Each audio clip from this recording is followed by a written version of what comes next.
The party has at last found it, the cavern of the magical dragon skull.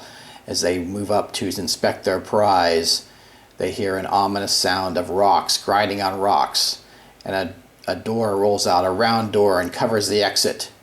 That does not look good, thinks Roderick, and he goes over to check it out. Then they hear more grinding, and from the ceiling they hear more stone doors sliding open, and then drakes leap down, ready to attack the party and protect the magical dragon skull.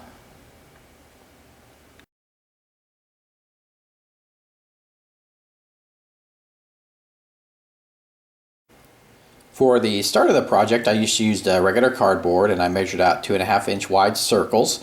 I cut those out, and then I put some glue on the disc and laid a couple of wet pieces of toilet paper on it. Then I pulled the excess off the edge, like you see there, and then for the final I just put some glue on there and let it dry. Hey guys, here's my stone door, and you can see the nice texture on there, really cool.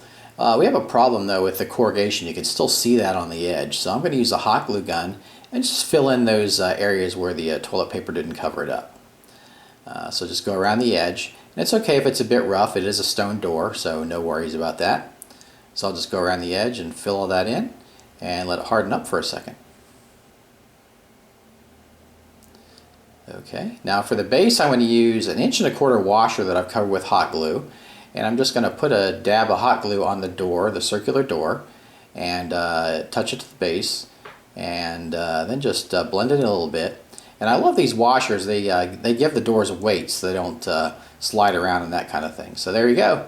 Got the base on there.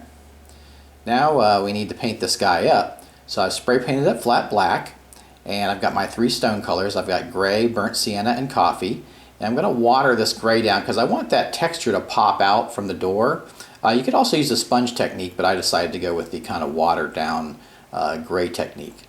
So then I'm going to use some of the other colors to add some variation to the stone. So it's not just a gray color.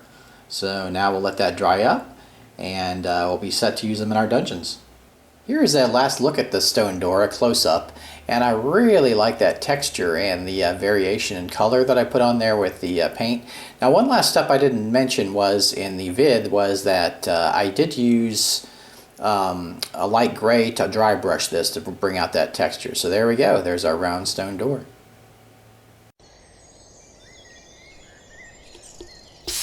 Hey you, yeah you, back here. Huh? I know it was short, but what do you expect? It was a short tip. Watch longer episodes if you want, jeez, and quit bugging me. Hey, and make sure you join the forum too, I almost forgot. Oh yeah, and have a magical craftastic day.